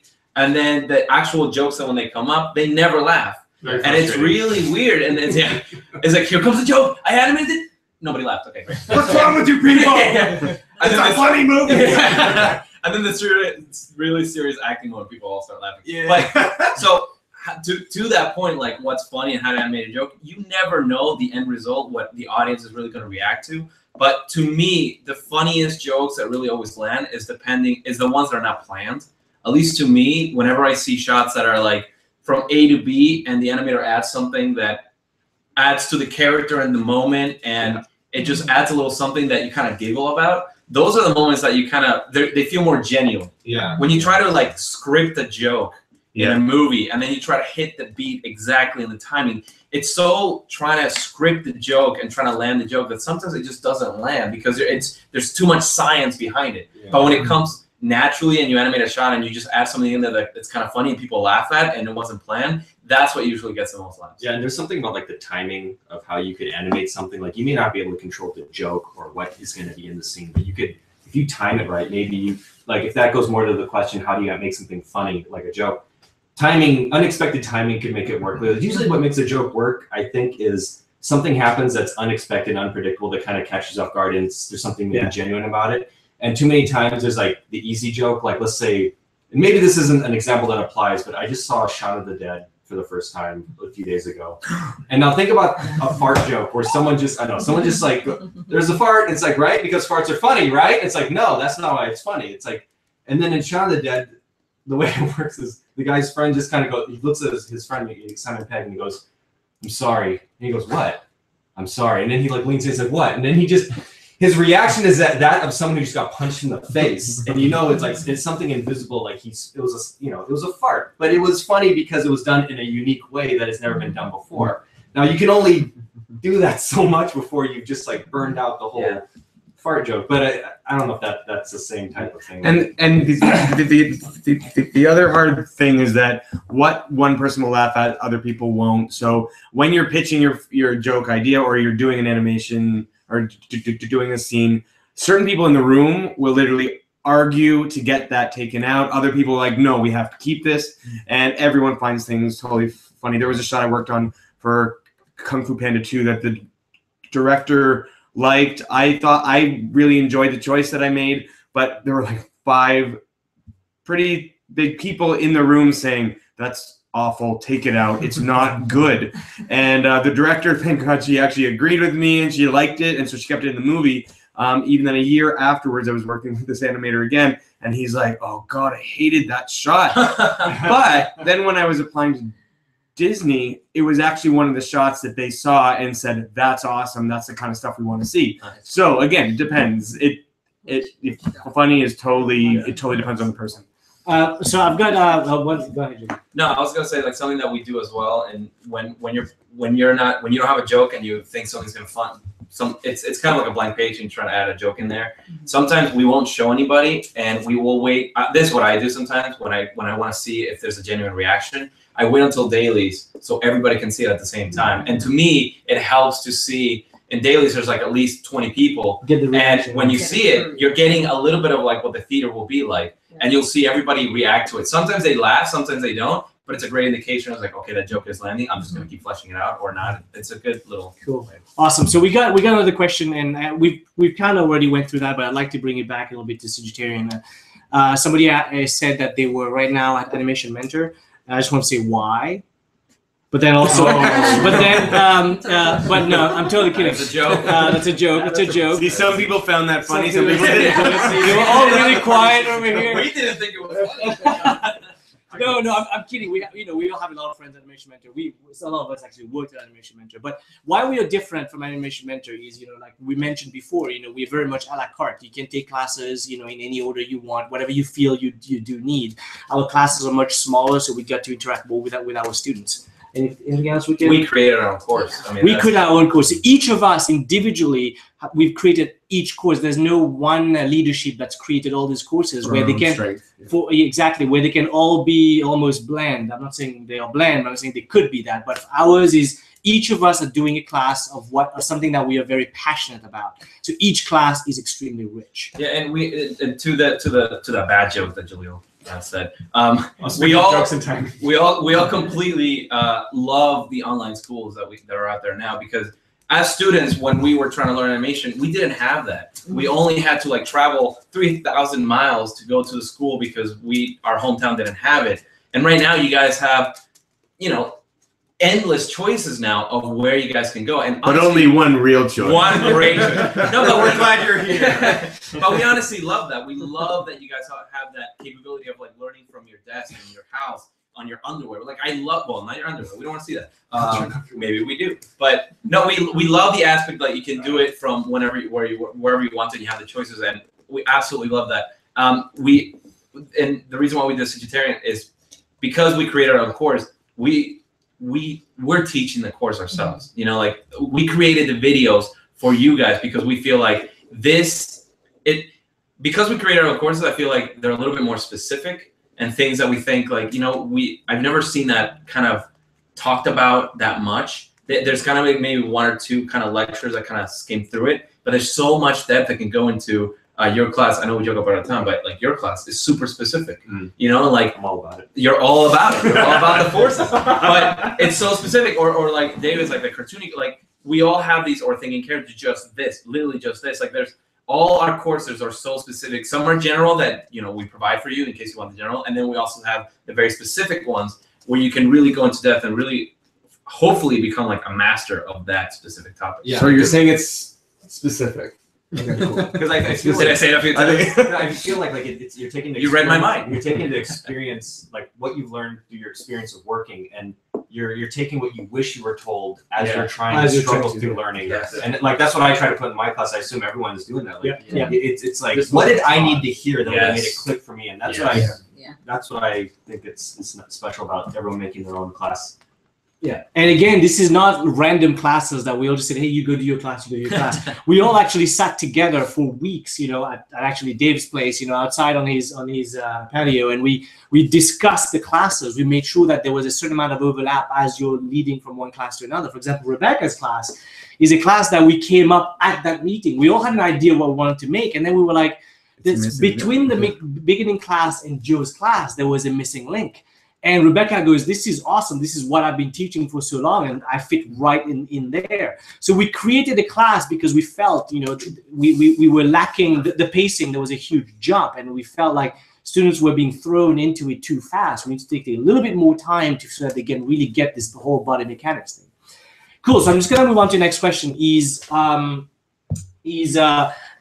you're working on a sequence, and you have basically 5 animators working on the same sequence, how do you maintain continuity? How do you maintain character? How do you maintain performance?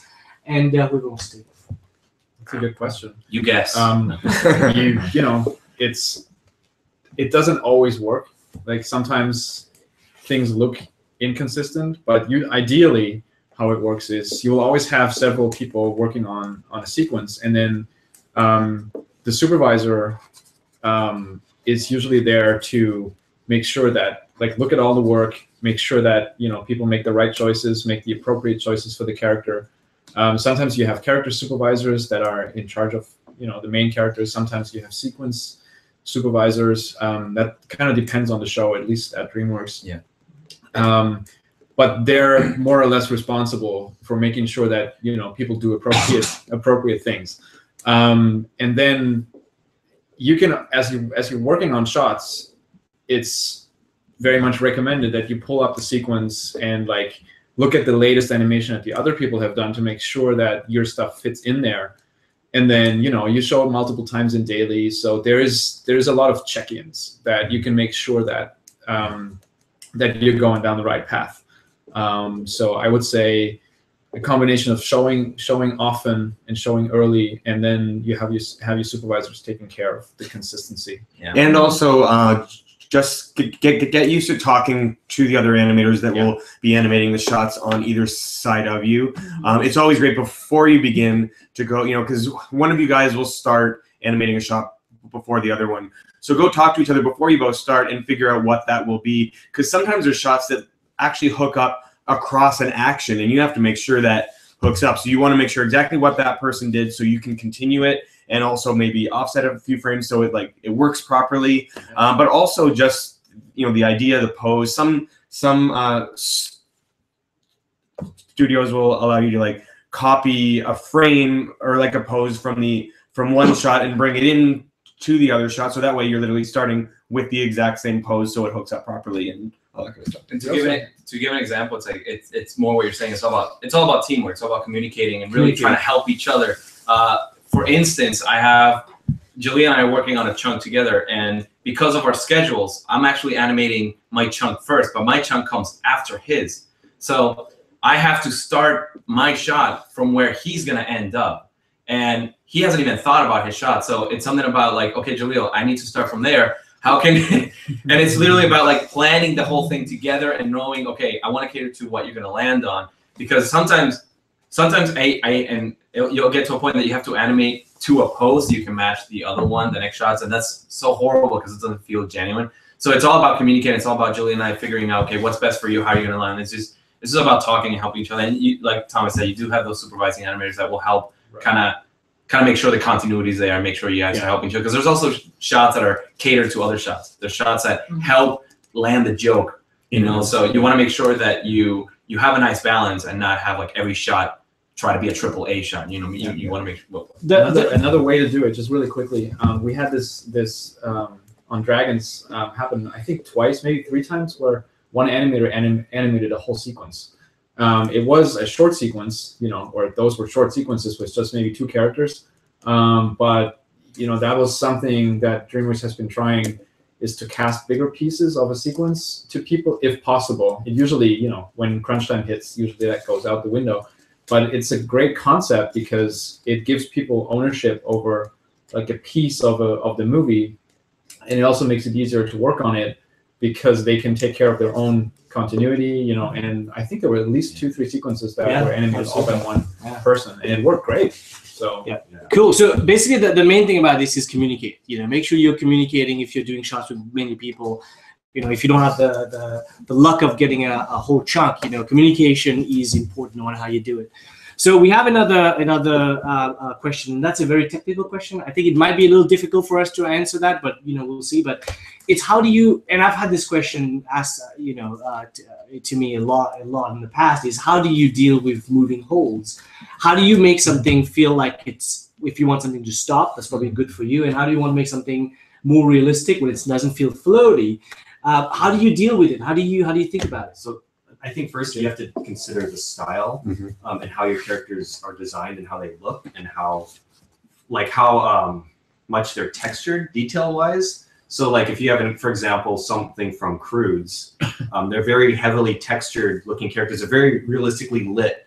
And if you did a still hold with those characters, it might be harder for the audience to believe versus a character from Frozen, perhaps, where the texture is, everything's very minimal when it comes to, like, how, like the visual information you're being fed. So you could probably get away with a lot more like a lock hold for a moment. Like say Cloudy with Chance Meatball is a great example. You'll see it, they do solid holds, which we actually had to do that on Cloudy. Yeah, they said hold as much, like if there's a pose, don't move it, and just like literally they allowed us. They said no, flatten those tangents. Let's keep that still, because just get a great pose and hold that. It was so much fun, but really hard to do because we were always used to doing more moving holds and just some overlap. And it's always been kind of a taboo at CG to do that, but I think it actually, there is a place which Cloudy proved.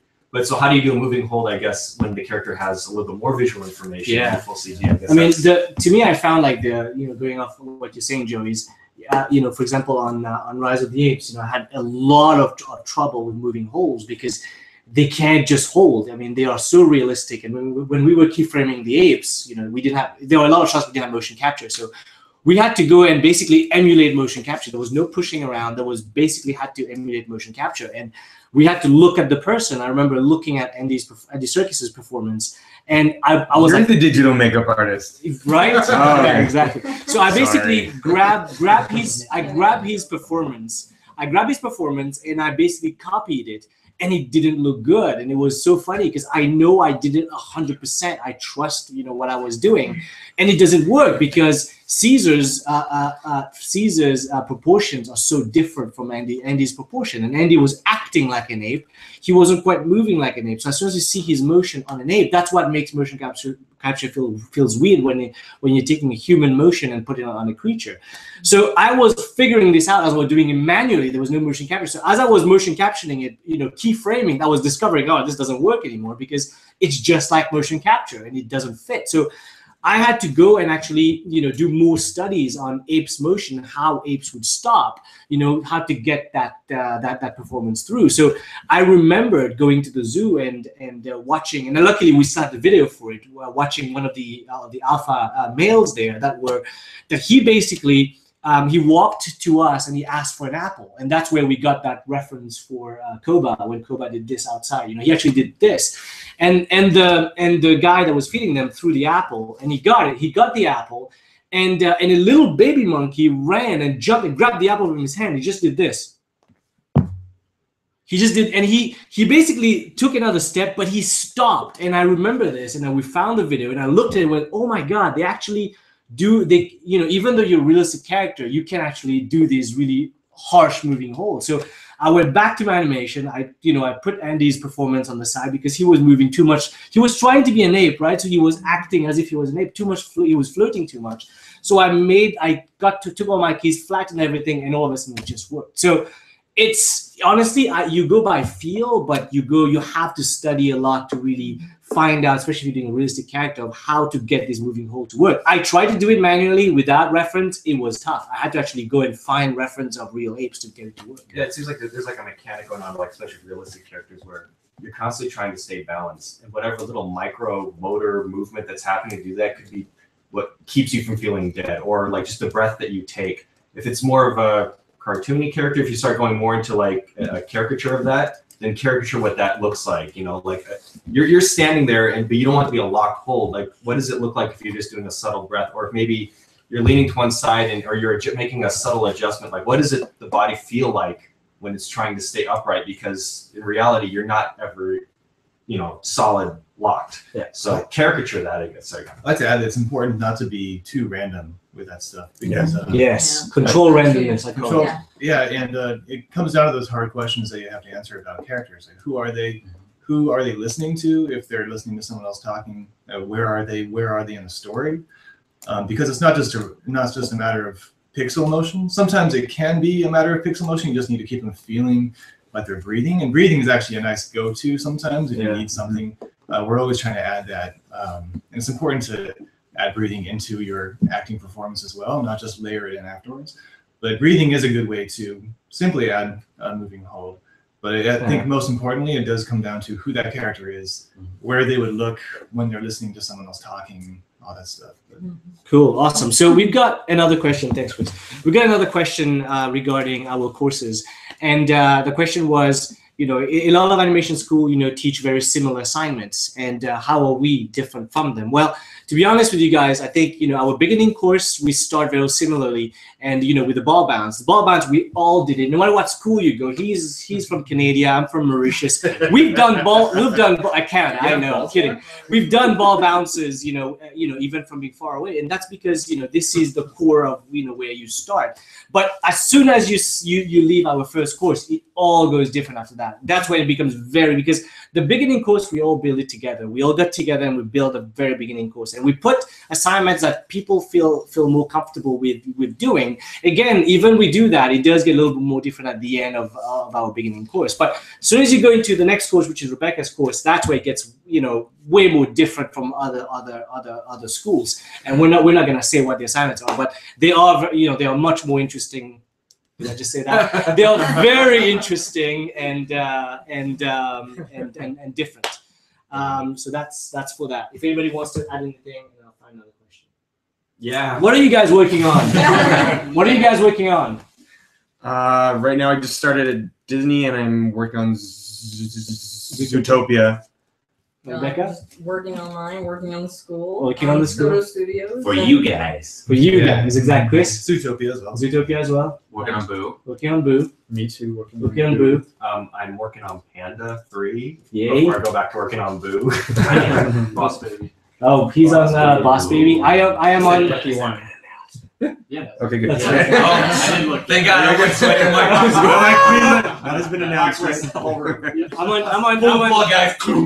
I'm on Boo as well, but I'm taking a break. I'm going to work on Home for a little bit, and then I'm going to go back to Boo. So, all right, let's see. More questions. So it's about, I think it's about already, we passed an hour and a half. Holy We crap. want to take another one last questions? Sure. This better be the best question. Best question ever. What is your favorite cereal? Yeah. If you want to waste a question, go. What's your favorite acting choice? Yeah. It's this. Yeah. The W. No, though. this I don't know. I'm mad. that one. Let's go. So guys, there's a lot of amazing questions here, and we will try and see if we can go through all this and maybe answer you guys, you know, through we will type it down. Can we But do it in the comment section on YouTube even? yeah, we could actually do it try. right there through the comment section. If you guys want, just before we finish, we do have our character Ray. If you look into the description on YouTube, you'll be able to download Ray from there. And just so you guys know, Ray is still in progress. You know, this is our beta version of Ray. Again, it's you know, we've all been using it, we've been animating with it, and but we will be having a newer version coming out soon, which we will be able to make available to you guys. For free as well, and we don't know exactly when that's going to happen, but it's going to happen, you know, maybe in the next month or so. We are making some improvements to him, you know, making him especially a little faster as well, because right now it's a little heavy to work with. But to finish, I have a last question. Do you guys ever think about making your own films, making your own cartoons, branching out and doing?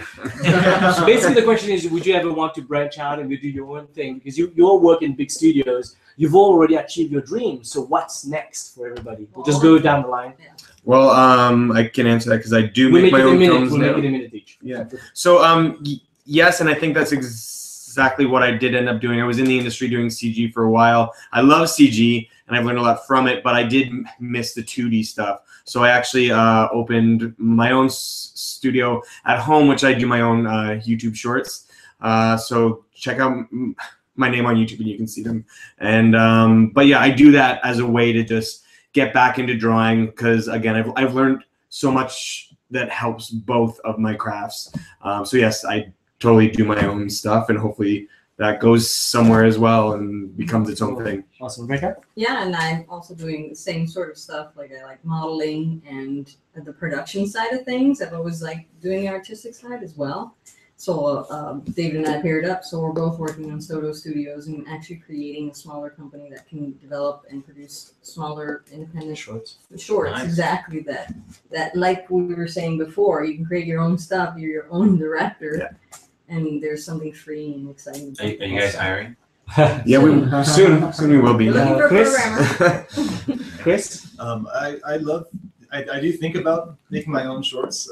Ever since college, I got a good taste of like how it feels to create your own short and like really focus in on your own story. Since I've been working in the industry, I've felt pretty challenged and fulfilled in animation, so I don't necessarily want to go home and animate more. A lot of the time I'm just working a lot and just focusing on that a lot. So outside of work, I tend to go in different directions, whether it be hobbies or just physical activity once in a while, which is nice. What's that? But you know, it's called when you move your body. Oh, That's right. That's right. Wait, you mean when you're in your chair moving Yeah, mouse? I do that already. You get up, you stand on your feet. What? Oh my God. What do you do with your hands? Where's the mouse? So many things. Where's the keyboard? Yeah, other than that, just projects I'm working on at home that I've yet to release. Oh. Woo! Plug. No. Okay. JB? I currently am just writing shorts and scripts for not really feature, but a lot What of are you shorts. really doing at home right now? What's that? Working on your class. But no, I like you're saying, like I love animation, and that's something that when I get home, I don't want to animate almost because I want to have that separate, that change, that balance, I guess, in my life. But I do want to get into shorts. I have some ideas that I really want to go through. I don't know what's going to happen, if I'll do it individually or pitch it or whatever. And we'll see where it takes me. But for now, I'll just keep animating. Cool. Joe? Yes, I mean, I've been doing little cartoons on YouTube, just kind of a way to. You might have a lot of fans already watching. Maybe, yeah, I don't know. Like, this is Joe Bauer, people. Dover Bear! No, it's just like a way of venting your having a creative output when you don't feel sometimes you get enough at work, because you are like animating someone else's movie, and sometimes you just want to create your own little idea. And so I've been doing that for a while, but I don't know where it's going because right now it's just like the little jokes. This parodies based off of properties that already exist, because I mean a lot of it is like people enjoy that obviously, but there's also that part where if you make your own characters by contract, you don't technically own them if you're working for a big studio. So there's kind of like this, you have to write it, you have to carve it out of your contract, but then it gets kind of tricky because they start asking weird questions like, well, what festival is it going to be in, or where are you going to pitch it? It's like, I don't know. It's just for me. I don't know how to answer these questions. So I'm just an animator. Yeah. So I mean, I've been doing that. I don't know what I'm going to do with that desire next, but yeah. Awesome. Thomas? Other than going to pick up your Annie, what else are you doing? Oh, there's that. You know, I've done a couple of short films back when I was in school in different mediums. Like I've done visual effects a little bit, mocap, but these days I'm kind of the same way as Chris. When I get home, I don't feel like animating much. So while I would love the idea of doing a short film again, because that spirit of sitting down with friends, coming up with a cool idea, and then doing it from beginning to end is really cool. So if that ever happens again, I would be happy to take awesome. 6 months off to do that. But these days, I want to get back into music, which I haven't done in a long time. So I'm hoping I'll have some time this year for that. But no short films for now. So you also want a Grammy? Yeah. Now he wants a Grammy. Shannon? I'm not working on a short, actually. I'm doing some sculpting on the side with David Coleman's concept. Oh yeah, plug that in. Yeah, like with your hands? With no, it's all digital. Is David Coleman? David Coleman is an illustrator that he works at Paramount now. He's online. He's an amazing concept artist and character designer. So I'm working with him to create like a line of animal caricature sculpts that we're gonna then 3D print. And they look really nice. Yeah, there's an elephant one you did already. Yeah, there's there's a giraffe. Share. Yeah, there's gonna be more of those coming up. So that's what I'm working on. Nice. In addition to Post the my links. class, obviously, that I'm building Click out the in the link. school. That's awesome. Yeah. Yeah, click right here. Subscribe. And with 12 easy payments. So. I'm not doing much at home, to be honest. I just go home and chill and watch and play video games. No, actually, I've been extremely busy. With CGTarian, this is for me. It's been a passion project. I've always wanted to teach, and gathering all these fools right here and putting them together has been honestly a dream come true for me. I actually have a friend that I talked to 10 years ago that I told him I was going to make a school, and he sent me a message not too long ago. He goes, "Wow, you actually did it. You guys actually making a school." And that's when I remembered how long ago I talked about making a school, because I love doing this. But then I also love making video games. So a group of friends and I are making a video game. We built a studio down in Florida. The game is called Deadwood, and we're going to because all the characters are made out of wood and they're all dead, so they're all zombies. It's not really a Western. So we're going to have a Kickstarter here coming in March. So I'm plugging that in. Make sure if you guys want to support us, feel free to go do that. I'm not going to force you, but do support us. But yeah, so I've been not really in terms of film and shorts. I feel making a movie requires a lot of things I don't have. I just feel it's way too much stress for me. I'd rather teach, because I understand this better than making a film. But I'm always open to working with people that I know. For example, Dave. If Dave's called me and goes, "Hey, can you help me out while I'm making a short?" I'm all in, because I know what he can do, and I'd love to join in. And that's where I stand with making shorts. But cool. All right, guys. Well, I think that's it. So it's about an hour 45 minutes, I think. An hour, almost 2 hours. So hopefully we prepared an interpretive dance for you guys. Yeah, so we're going to dance, just like every good Dreamworks film. It ends with a dance, so we're going to dance. No, we're not going to dance, but we just want to say thank you very much for joining us and being with us for these 2 hours. We are going to do this more often. Yes. So for next time, make sure you prepare more questions. If you have, I know we couldn't go through all the questions, and honestly, guys, there were some amazing questions, and I had to pick and choose, all the different ones. But we will see you guys. Hopefully, we'll see you guys at CGTarian, the best school out there. All right, so cool. All right, guys. Thanks. Now for the awkward silences, we try to figure out how to stop. How to stop this? Let's find my pen. And there we go. Bye, guys. Bye. Awkward.